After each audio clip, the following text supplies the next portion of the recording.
haga el cariño. Pero hoy te voy a garantizar una cosa. El roce genera conflictos. Eso seguro. Garantizado.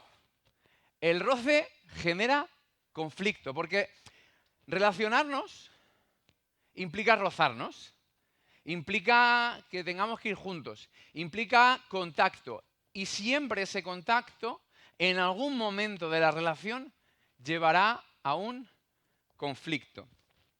Porque el conflicto forma parte de las relaciones personales. Por eso en la iglesia tenemos conflictos. En la iglesia, en nuestra comunidad, tenemos conflictos. Porque la iglesia somos una comunidad y la iglesia implica relacionarnos, implica estar juntos, implica el roce, implica el ir conviviendo. Y eso a veces provoca conflictos. Y hay dos extremos cuando hablamos de conflictos, ¿no? Está aquellas personas que evitan el conflicto, ¿no? Que no se sienten nada cómodos, que hacen lo que sea para evitar el conflicto, y eso va mucho con nuestra cultura mallorquina, ¿vale? Los mallorquines a veces nos cuesta un poquito el conflicto y hacemos cualquier cosa por evitarlo. Y luego están también los otros, los que parece que solo se pueden relacionar en base a conflictos. Parece que si no hay un conflicto, no está a gusto. ¿Alguien se ha reído por ahí? Yo no digo nada. Vale. Veréis, el problema no está en el conflicto, sino en cómo lo manejamos. De hecho, creo que como iglesia, nuestro objetivo no debería ser no tener conflictos.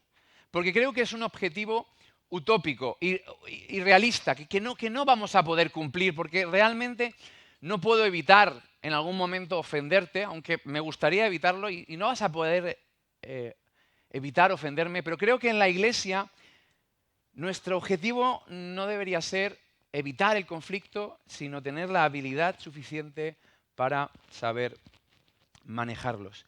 Creo que como iglesia tenemos la oportunidad de ser luz en esta sociedad, pero no porque vivimos en un contexto de gente que no se pelea, sino que gente que sabe arreglar sus problemas.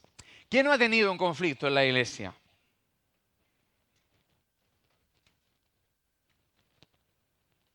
¿Quién no ha tenido ningún conflicto en la iglesia? Mirad, trabajamos con matrimonios de hace unos años y leemos un material y hay un autor que dice, os lo voy a decir, literal, dice, leyendo un libro de matrimonio, ¿vale? Encontré esto, que hay un autor que afirma que los matrimonios que dice que no tienen conflictos son por dos motivos. Uno, hace poco que se han casado. Dos, no viven juntos. Que a partir de ahí, este psicólogo dice, yo no entiendo, si un matrimonio dice que no tiene conflictos, generalmente es por una de estas dos cosas. Si yo te pregunto si tú tienes conflictos aquí en la iglesia y me dices no, probablemente es que hace poco que estás con nosotros y aún estás enamorado de nosotros y ves todo lo bueno que tenemos y nada lo malo, o que vives lejos de la comunidad. ¿Sabes? Que no estás viviendo en intimidad, que no estás relacionándote. Y claro, sin relación, sin intimidad, no hay roce y sin roce no llega el conflicto. Pero aunque haya hecho esta introducción, que no te engañe, que no quiero engañarte, no es del conflicto del que quiero hablar, quiero hablarte de la reconciliación, de cómo reconciliarnos. Y creo que la segunda carta de Corintios nos va a ayudar a ello. Luego te explico por qué. Porque una de las maneras en las que tenemos la oportunidad de ser luz es en cómo, a pesar de nuestros conflictos, somos capaces de reconciliarnos. Por eso no voy a hablar de conflicto y cómo evitarlo. Creo que vale más la pena hablar de cómo reconciliarnos, porque ahí tenemos la oportunidad de ser luz. Y como os digo, 2 Corintios nos va a ayudar, igual que Juan Antonio me va a ayudar apagando las luces. ¿Me ayudas, Juan Antonio? Y el equipo de vídeo le pido que me pueda poner la foto esa que hemos preparado, tan chula. Ahí está. Perfecto. Apágame todas, Juanan. Por ahí también. Bien, se ve más o menos, ¿no? Y si no tenemos las teles. ¿Por qué os he hecho esto? Porque mira, os tengo que contar un poquito lo que ha pasado, ¿vale? Estamos en 2 Corintios, pero uno de los detalles que tienes que saber es que, según el texto, Pablo escribió 4 cartas a los corintios. Nos han llegado 2, pero escribió 4 cartas. Y nos viene muy bien esto porque así vamos viendo la cronología de una relación, la cronología de un conflicto. Veréis, como tenéis aquí, en Hechos 18 tenemos que más o menos hacia el año 50, Pablo va a Corinto, que es una ciudad griega, y funda una iglesia. Funda una iglesia allí en la ciudad de Corinto y después de trabajar un tiempo, se marcha, dejando ahí, como siempre, el liderazgo. Y de repente le llega informe de que está habiendo algunos problemillas en Corintios, y manda una carta. ¿Veis aquí? Carta número A. Os leo el texto. En 1 Corintios 5:9 dice: por carta ya os he dicho que no os relacionéis con personas inmorales. En 1 Corintios, si os fijáis, está hablando de una carta previa, donde Pablo pues les exhorta de algunas cosas que no están funcionando muy bien en la iglesia. ¿Qué pasa? Que después de esta carta hay unos hermanos que visitan a Pablo. Os leo. 1 Corintios 1:11 dice: digo esto, hermanos míos, porque algunos de la familia de Cloé me han informado que hay rivalidad entre vosotros. Pablo escribe una carta, pero le llegan informes de que la carta no ha funcionado, de que hay división en la iglesia, de que la iglesia no está siendo lo que debería ser, y entonces Pablo escribe una segunda carta que nosotros conocemos como 1 Corintios, que estuvimos estudiando en el mes de mayo. Una carta que habla de divisiones, de ética sexual, de idolatría, de pecados que no están siendo atendidos por la iglesia, de la comida, de la Santa Cena, de la Cena del Señor, de la resurrección. Bueno, lo que sabéis que hemos estado estudiando en este mes de mayo. ¿Qué pasa? Que esa carta no es suficiente y entonces Pablo hace una segunda visita a la ciudad de Corinto. Esto lo sabemos porque en 2 Corintios 12:14 y 13:1 dice: esta sería la tercera vez, tengo ganas de ir a veros y esta sería la tercera vez que os he visitado. La primera, la segunda, y ya veremos que después de la segunda carta de Corintios, Pablo quiere una tercera vez. Pablo va para intentar arreglar el problema. Pero la situación sigue empeorando. A pesar de las cartas de Pablo, a pesar de la visita de Pablo, las divisiones se empiezan a arreglar, pero ahora empieza a haber un problema personal con Pablo. La propia iglesia de Corinto ya no tiene un problema entre ellos, el problema lo tienen con Pablo. Empiezan a ofenderle directamente a él. Empiezan a cuestionar su ministerio.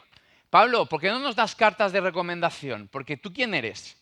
Y la verdad es que la iglesia de Corinto es una ciudad griega, empieza a menospreciar a Pablo porque era un tipo humilde, porque no tenía mucho dinero, porque por lo visto a la hora de hablar no hablaba con una gran retórica, no como en la cultura griega, ¿no?, que está llena de grandes oradores. Él no.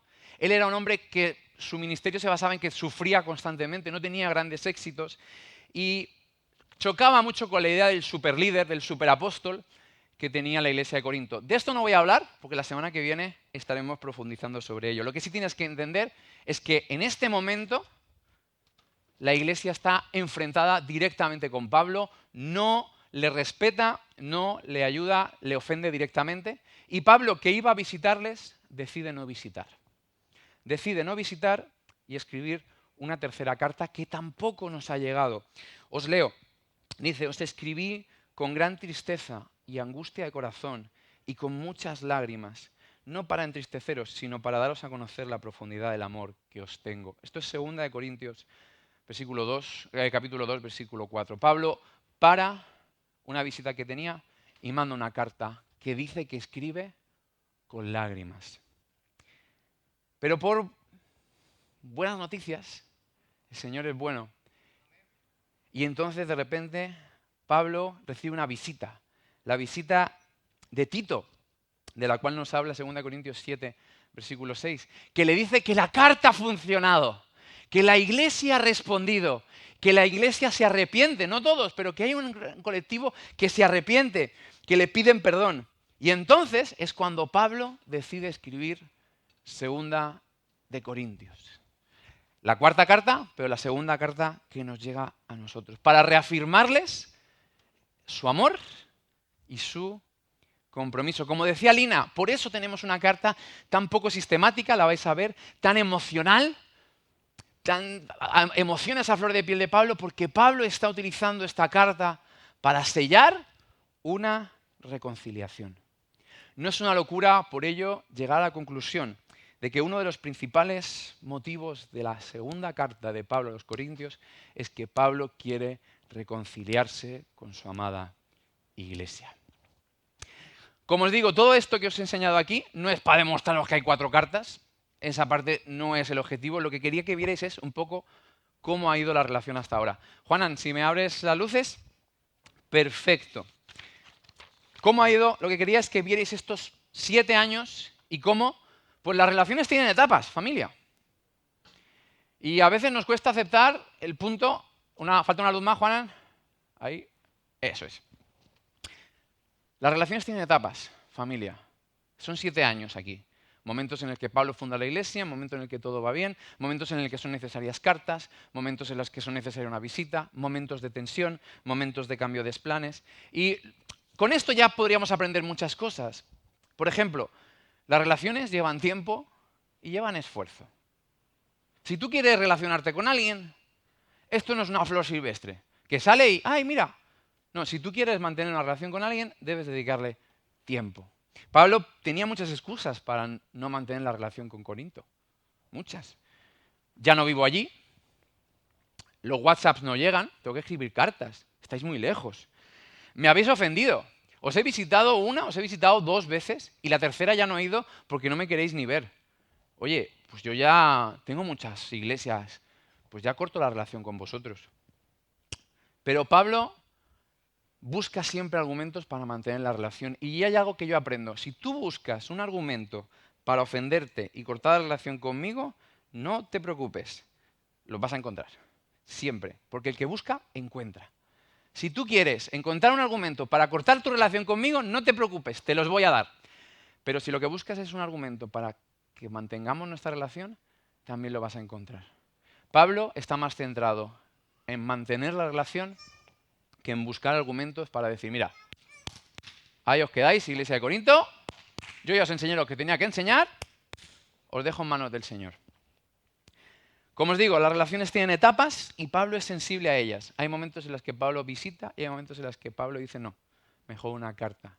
Y a veces es muy difícil aprender a manejar estos tiempos con las relaciones. A veces las forzamos, a veces queremos, y Pablo ahí es una persona sabia.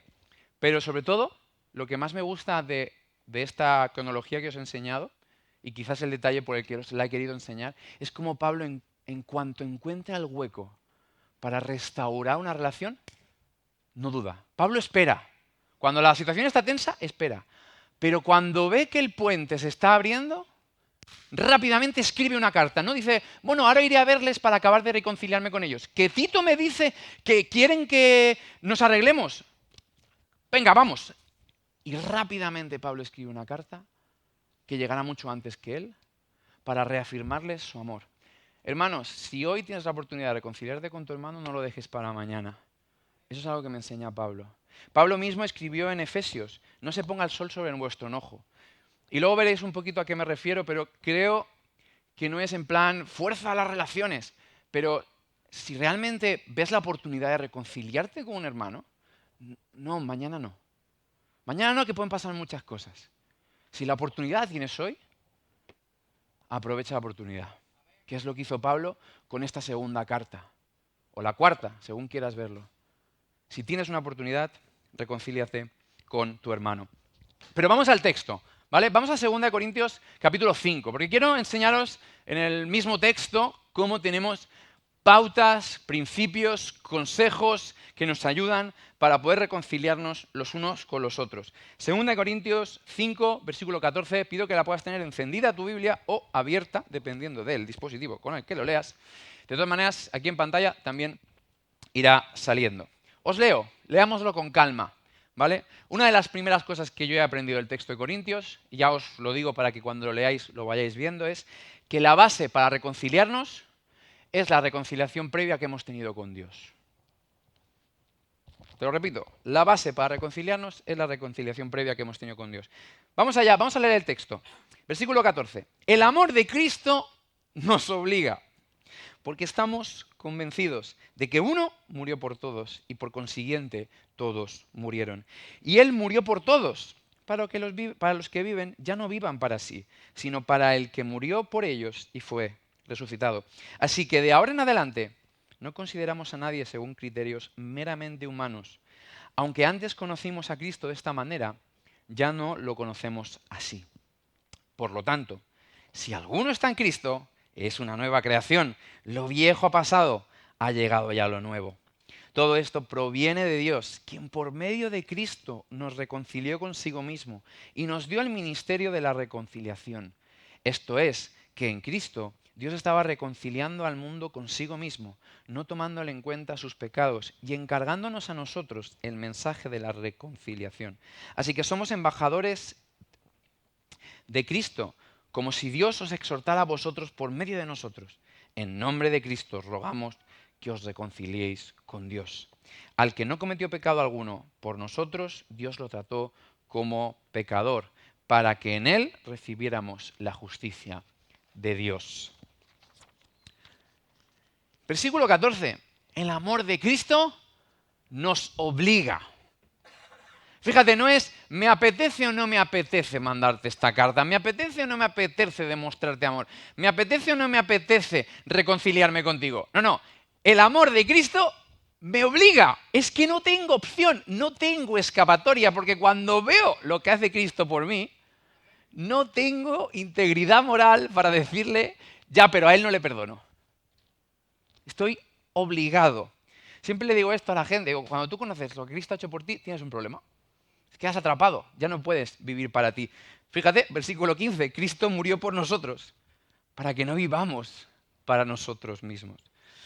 Cuando conoces el amor de Cristo, estás obligado a reconciliarte. Estás absolutamente atrapado. Dice versículo 16, no consideramos a nadie por criterios humanos. Porque cuando tú conoces el amor de Cristo, tus criterios ya no son los humanos, ahora son los criterios de Dios. Y ya no nos regimos por las normas de este mundo. ¿Cuáles son esos criterios? Pues versículo 17, si alguien está en Cristo, nueva criatura es, y todo lo viejo ha pasado. ¿Y sabes qué? Todo lo viejo en contra de ti también pasó. No vale decir que todos mis pecados han quedado atrás, pero los tuyos contra mí no. Los tuyos contra mí los vamos a arreglar. No, no, no. Si Cristo dice que todo lo mío viejo ha pasado y ahora empieza una cosa nueva, todo lo viejo que tú has hecho contra mí también pasó. Y tenemos la oportunidad de hacer algo nuevo.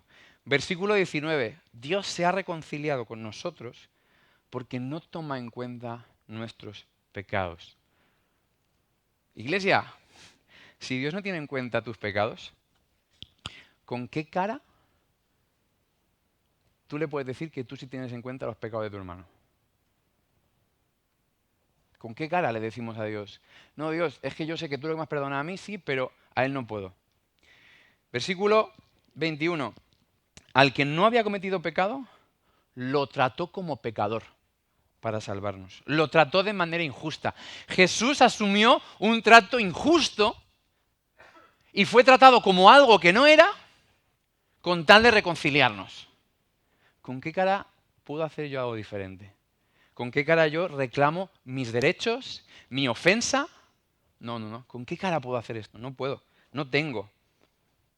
Honestamente, delante de Jesús, yo no puedo reclamar. Es que ha sido injusto conmigo, Jesús te dirá. Y conmigo fueron justos, ¿no? Yo pasé por la cruz y es lo que yo me merecía, ¿verdad? ¿Me viste reclamarle en algún momento, Josué? ¿Me viste reclamarlo? ¿Me viste en la cruz reclamando o en la cruz me viste diciendo, Padre, perdónalos? Yo nunca reclamé mis derechos. Josué, ¿tú qué derechos quieres reclamar? Os rogamos, reconciliaos con Dios. Versículo 20. Porque, como os he dicho, la base de la reconciliación los unos con los otros es esa reconciliación previa que hemos experimentado con Dios. Por eso Pablo les dice, no es conmigo que tenéis que reconciliaros, primero con Dios. Porque cuando os reconciliéis con Dios, os reconciliaríais conmigo. La casa siempre se empieza por el cimiento. Y justo esta semana leía una frase de Itiel Arroyo, es un predicador, que me gustaba mucho y digo, oye, es que está muy bien. Itiel en una de sus predicaciones decía, para los cristianos perdonar no significa olvidar. Para los cristianos perdonar no significa olvidar. Para los cristianos perdonar es recordar la cruz. No se trata de olvidar el pecado de tu hermano, se trata de recordar la cruz y ya el pecado de tu hermano se ve con otros ojos. 2 Corintios 6, versículo 1, justo si seguís donde os he dejado, dice, para que no recibáis su gracia en vano. Que es como una frase muy evangélica, pero quiere decir, para que lo que habéis recibido no lo malgastéis. Y es como si Pablo nos dijera, es que si Dios te ama de gracia, te ama gratis, te está perdonando, no es para que te lo quedes, no es para ti. No la malgastes solo en ti. Úsala en tu hermano. Algo similar a lo que dijo Jesús. Cuando a Jesús le preguntaron cuál es el mandamiento más importante, ¿el qué dijo? Ama a Dios sobre todas las cosas, al prójimo como a ti mismo. Eso es lo que dijo Jesús, ¿verdad? Y Jesús puso un orden. Antes de amar al prójimo, ama a Dios. Es la única manera de amar genuinamente al prójimo. Sin amar a Dios primero, amar al prójimo se hace muy complicado. Pero quiero enseñaros otro principio. La reconciliación, aparte de es nuestra misión. Es nuestra misión. Y te pido que te quedes en el mismo texto, en 2 Corintios capítulo 5, versículo 18, y que lo volvamos a leer, pero ahora con este filtro. La reconciliación no es solo algo que debo hacer entre tú y yo, sino es que es tu misión. Has sido comisionado para ello. Te lo leo. Todo esto proviene de Dios. Versículo 18. Quien por medio de Cristo nos reconcilió consigo mismo y nos dio el ministerio de la reconciliación. Esto es, que en Cristo Dios estaba reconciliando al mundo consigo mismo, no tomándole en cuenta sus pecados y encargándonos a nosotros el mensaje de la reconciliación. Así que somos embajadores de Cristo, como si Dios os exhortara a vosotros por medio de nosotros. En nombre de Cristo rogamos que os reconciliéis con Dios. Al que no cometió pecado alguno, por nosotros Dios lo trató como a pecador, para que en él recibiéramos la justicia de Dios. Y versículo 1, nosotros, colaboradores de Dios, os rogamos que no recibáis su gracia en vano. La reconciliación es nuestro ministerio. Dice que todo esto proviene de Dios y que nos reconcilió y nos dio el ministerio. Es como si fuera junto. Te reconcilió y te dio un ministerio, el de la reconciliación. Y el versículo 19 dice, y Dios estaba reconciliando al mundo consigo mismo, encargándonos a nosotros el mensaje de la reconciliación. Es como, la A y la B van juntas. Dios te reconcilia contigo para que tú tengas un ministerio. Dios reconcilia al mundo porque tenéis un mensaje. Hay una responsabilidad, hay un ministerio. Según el diccionario, la RAE, ministerio es un cargo, es un empleo, un oficio o una ocupación. Según la palabra griega del texto de Corintios, es diaconía, que es servicio, misión y cargo. En vez de ministerio, llámale, es el servicio, es la misión, es el cargo de la reconciliación. Y es que no podemos hablar de reconciliación con Dios si no somos capaces de reconciliarnos entre nosotros. Tenemos un mensaje, y el mensaje es Dios quiere reconciliarse contigo. Ese es el mensaje. Y la manera de avalar el mensaje no es en que nosotros no tengamos conflictos, en que nosotros somos capaces de llevar esa reconciliación al mundo tangible. Tangible es algo que tú puedas tocar. Y es que tú veas cómo nos reconciliamos entre nosotros. La reconciliación no es solo un mandato de Dios, es un ministerio, es una comisión, es una responsabilidad que se te ha dado. Porque tal y como dice 1 de Juan 4, si alguien afirma yo amo a Dios, pero odia a su hermano, es un mentiroso. Pues el que no ama a su hermano, a quien ha visto, no puede amar a Dios a quien no ha visto. Y Él nos ha dado este mandamiento. El que ama a Dios, ame también a su hermano. Nuestro mensaje se avala con nuestras obras. Nuestra reconciliación va más allá de ti, va más allá de mí. Tiene que ver con avalar el mensaje de la reconciliación que realmente puede salvar el mundo. Reconciliación entre Dios y el mundo. Versículo 20 dice, somos embajadores. Un embajador es un representante. Somos embajadores de Cristo. Somos representantes. Versículo 1 del capítulo 6, somos colaboradores. Colaboramos con Dios. Tenemos una responsabilidad, reconciliarnos los unos con los otros para poder lanzar el mensaje de la reconciliación. Te lo he dicho antes, una de las maneras en las que tenemos la oportunidad de ser luz es cómo a pesar de nuestros conflictos somos capaces de reconciliarnos. ¿Hasta aquí estáis conmigo? ¿Sí o no? Vale. Quiero compartiros 2 puntos más y con eso terminamos. Punto 3. El amor ahoga el orgullo, pero da vida, da aire a la reconciliación. ¡Guau! ¡Qué pedazo de principio!, ¿no? Ya lo sé, no es nada nuevo, pero es que la rueda ya está inventada, iglesia.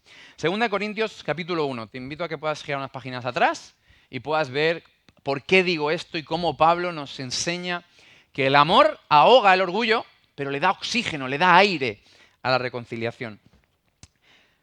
1 Corintios, versículo 23. Estoy leyendo Nueva Versión Internacional, por cierto, por si alguien puede elegir versión. Y si no, pues ya sabéis, tenemos aquí el equipazo de vídeo que me está poniendo todos los textos aquí atrás. Por mi vida, pongo a Dios por testigo de que todavía no he ido a Corinto, solo por consideración a vosotros. No es que intentemos imponeros la fe, sino de que seamos contribuir a vuestra alegría, pues por la fe os mantenéis firmes. En efecto, decidí no haceros otra visita que causara tristeza, porque si yo os entristezco, ¿quién me brindará alegría sino aquel a quien yo haya entristecido? Parece un trabalenguas, ¿eh? Os escribí, como lo hice, para que al llegar yo, los que debían alegrarme no me causaran tristeza. Estaba confiado de que todos vosotros haríais vuestra mi alegría. Os escribí con gran tristeza y angustia de corazón y con muchas lágrimas. No para entristeceros, sino para daros a conocer la profundidad del amor que os tengo. Versículo 23. Todavía no he ido a Corinto, solo por consideración a vosotros. Versículo 1. Decidí no haceros otra visita que os causara tristeza. Pablo está faltando a su palabra, porque Pablo había dicho volveré. Y cuando es el momento de volver, ve que no es el momento. Y dice, por amor a mi amada iglesia, a mi amada ciudad, voy a faltar a mi palabra. Por amor. Dice aquí, todavía no he ido, solo por consideración a vosotros, porque os amo. Pablo prefiere faltar a su palabra y ser criticado por ello. Porque, te recuerdo, Pablo está siendo criticado y dijo que iba a venir. Y estaba siendo criticado y una de las críticas era, sí, Pablo por carta es muy valiente, pero en persona no es tanto. Y Pablo sabe que al no ir, lo que va a alimentar es eso. Míralo, no viene. Dijo que vendría, pero no viene. Pero Pablo, por amor a ellos, no voy. Si Pablo pensara en sí mismo, iría a defenderse, pero diciendo, por amor a vosotros no voy. Por amor a vosotros aguanto la crítica. Por amor a vosotros. Porque os amo. De hecho, fíjate, versículo 4, no para entristeceros, sino para daros a conocer la profundidad del amor que os tengo. Estoy haciendo todo esto solo. Recuerda que esta carta Pablo la está escribiendo cuando ya hay una reconciliación, cuando ya hay... Dice, ¿veis? Todo lo que hice, lo hice solo para demostraros cuán profundamente os amo. Y en el capítulo 7, versículo 3, dice, no quiero condenaros. Os amo tanto que moriría por vosotros. Eso es el motor que ayuda a Pablo. ¿Sabes? Pablo, en este momento en el que se está reconciliando con su iglesia, recuerda el contexto. La iglesia le ha pedido perdón a Pablo y Pablo está escribiendo una carta. Pablo no aprovecha la oportunidad para pedir justicia. En medio del conflicto, en medio de que Pablo está siendo criticado duramente e injustamente criticando, Cuando leas la carta lo verás. Hay un momento en el que Pablo dice, ¿me pedís cartas? Si vosotros sois mi carta. ¿De qué os tengo que demostrar del ministerio si cuando fui no había iglesia? Pero Pablo, en el momento del conflicto, decide dar amor antes que pedir justicia.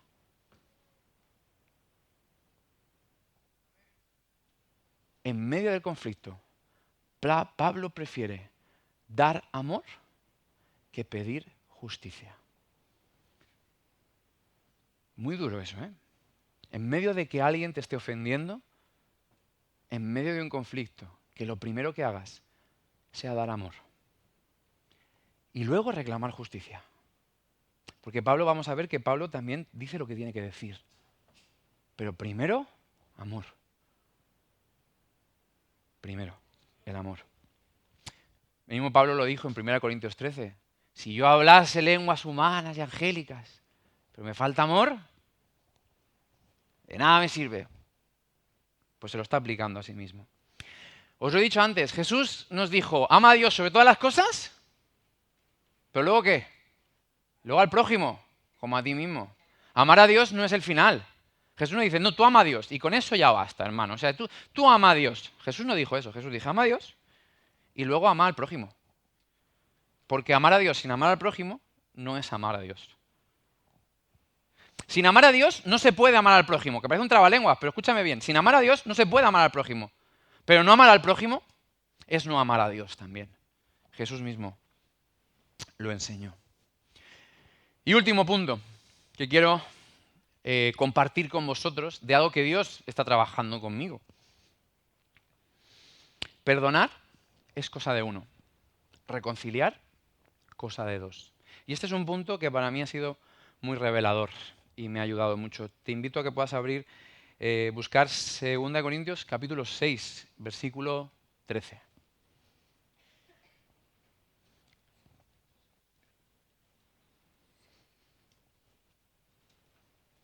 Perdón, versículo 11, 12 y 13, ¿vale? Pues bueno, estás en la misma página. Hermanos corintios, os hemos hablado con toda franqueza. Os hemos abierto de par en par nuestro corazón. Nunca os hemos negado nuestro afecto. Pero vosotros sí nos negáis el vuestro. Para corresponder del mismo modo, os hablo como si fuerais mis hijos. Abrid también vuestro corazón de par en par.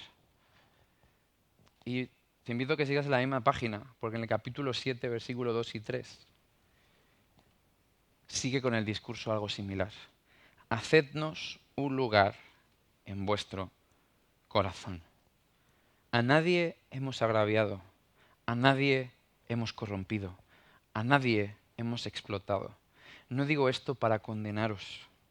Ya os he dicho que tenéis un lugar tan amplio en nuestro corazón que con vosotros viviríamos o moriríamos. Pablo, en esta primera parte de la carta de Corintios, que si la leéis veréis que es casi desde el capítulo 2 hasta el capítulo 7, que es lo que hemos estado repasando hoy, Pablo cierra su discurso sobre la reconciliación, que luego tratará otros temas, pero cierra su discurso diciendo, hijos míos, abridme un lugar en vuestro corazón. Y aunque es una frase bonita, es una frase muy profunda que me enseña que el corazón es un lugar privado e inaccesible, a no ser que tú me abras la puerta. Te lo repito, el corazón es un lugar privado, es un lugar inaccesible al que solo puedo entrar si tú me abres la puerta. ¿Y por qué digo que para mí esto ha sido revelador? Porque yo puedo perdonarte y eso es una responsabilidad mía con el Señor. Pero para que tú y yo nos reconciliemos, tú tienes que abrirme tu corazón. ¿Y sabes qué? Yo no puedo obligarte. Mismo Pablo no les obliga, les ruega. ¿Y sabes por qué te digo esto? Porque si no, podemos volvernos unos esclavos de la reconciliación. Quiero reconciliarme con mi hermano, quiero reconciliarme con Luis Fernando y Luis Fernando no me hace caso y yo quiero reconciliarme con él, pero no me hace caso y entonces yo me humillo y me humillo y me humillo para que él se reconcilie conmigo, pero él ha decidido no abrir su corazón a mí. Lo digo con Luis Fernando porque me llevo muy bien con él, ¿eh? No para que nadie le tire piedras, angelico mío. ¿Entendéis lo que quiero decir? Estoy buscando y luchando para que alguien se reconcilie conmigo y no está en mi control. ¿Y sabes qué? Agobiarte o cargarte con algo que no está en tu control solo va a robarte la paz. Pero no te va a solucionar el problema. Porque el único problema es que no te abren su corazón y si no quieren, tú no puedes forzar. Tú decides si abrir tu corazón o no. Tú lo decides. Con los riesgos que eso conlleva. Pablo aquí la carta lo dice, yo os he abierto mi corazón y os lo abro con franqueza. Y ocupáis un lugar en mi corazón tan ancho y tan profundo que moriría por vosotros. Pablo no tiene miedo a exponerse, porque abrir el corazón es exponernos, familia.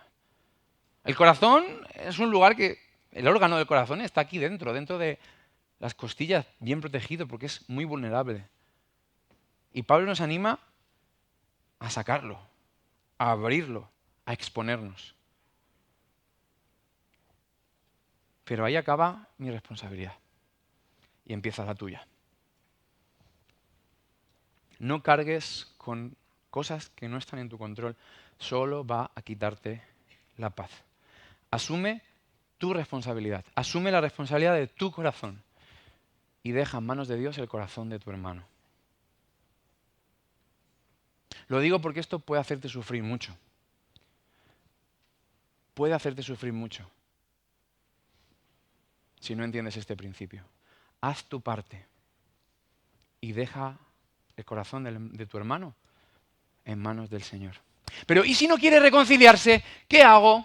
Pues estos son los principios. Abre tú primero el corazón. Corre tú el riesgo. Este miércoles estábamos hablando con los matrimonios.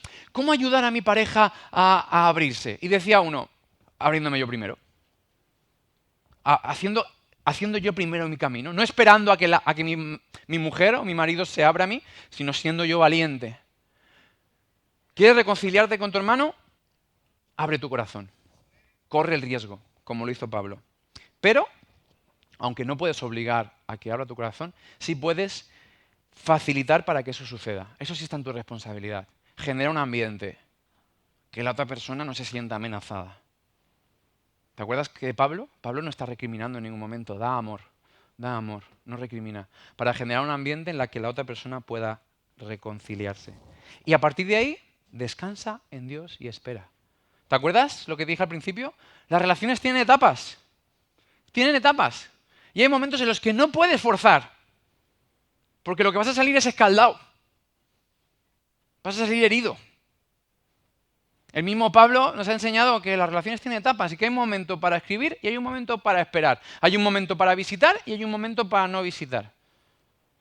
Sé sabio, busca al Señor, no fuerces las cosas. Busca mantener la relación, que no se rompa. Pablo, a pesar del conflicto en todos estos años, no ha roto la relación con su iglesia. La mantiene, aunque sea a distancia, pero la mantiene.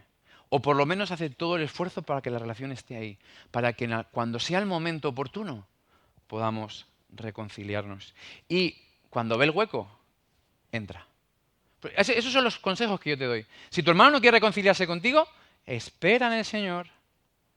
Deja que pase el tiempo, deja que las cosas vayan en su lugar, mantén la relación en lo que en tu responsabilidad sea y en cuanto haya un hueco, en cuanto veas una opción a que puede abrirse el espacio para reconciliación, sé como Pablo y no dejas que el sol se ponga sobre tu enojo.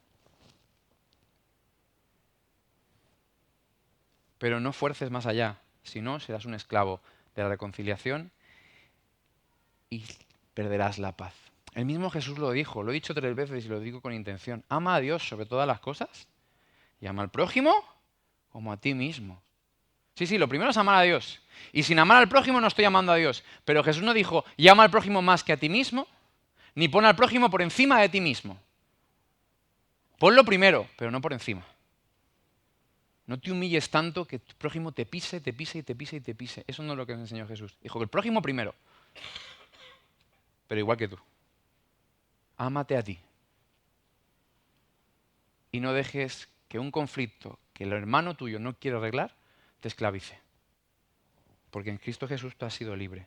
El mismo Jesús nos dice en Apocalipsis 3, mira que estoy a la puerta y llamo. Si alguno oye mi voz y abre la puerta, entraré y cenaré con él y él conmigo. ¿Veis Jesús? Jesús dice, yo estoy a la puerta, yo llamo. Pero el que quiera entrar, el que quiera que yo entre, entro. Jesús dice, yo no voy a entrar como un ladrón. Yo no soy un ladrón. Yo no voy a tirar la puerta abajo. Yo toco la puerta, la toco e insisto. Pero hasta que alguien me abra la puerta, yo no entro. Porque yo no entro como ladrón en el corazón de la gente. Yo entro como un invitado. Así os invito, hermanos, a que nosotros podamos hacer. Llamemos a la puerta de la reconciliación, pero no forcemos la puerta. Esperemos a que se nos abre. Así que si estás en medio de un conflicto y quieres reconciliarte, lo primero, pide amor antes que justicia. Si te cuesta perdonar, recuerda la cruz. Y si la otra persona no quiere reconciliarse, espera, descansa en Dios. Recordad, iglesia, que el problema no está en el conflicto y cómo lo manejamos, sino cómo nos reconciliamos. Ese es el tema. Da igual si tenemos conflictos o no, lo importante es reconciliarse, porque el mundo necesita reconciliarse con Dios. Y nuestra reconciliación puede colaborar con ello. Si os parece, cerramos este tiempo orando y luego daré paso a Lina, porque vamos a tener un tiempo de Santa Cena, un tiempo de compartir la cena del Señor que nos viene, vamos, que perfecto para acabar de reflexionar sobre esto. Señor Jesús, gracias, primero de todos, por buscar tú la reconciliación conmigo. Gracias por buscarme día y noche hasta que yo caí de rodillas. Gracias porque no te cansaste de tocar a la puerta hasta que yo estuve preparado para abrir mi corazón a ti. Señor, ayúdame a ser como tú, ayúdame a amar por encima de todo, ayúdame a respetar, ayúdame a buscar la reconciliación con mis hermanos. Y también ayúdame a esperar tus tiempos, a esperar tus momentos, a esperar que sea el momento adecuado, pero siempre de manera activa, Señor. Yo sé que tú quieres que yo me reconcilie con aquellos con los que ahora mismo no lo estoy. Señor, dame sabiduría para tomar la decisión adecuada en todo momento y para amarles como tú me amas a mí constantemente. Ayúdanos, Señor, como iglesia. Esto ya no es una oración para mí, esto es una oración, Señor, para la iglesia. Ayúdanos como iglesia a ser una iglesia que asume el ministerio de la reconciliación. Danos sabiduría. En nombre de Jesús. Amén.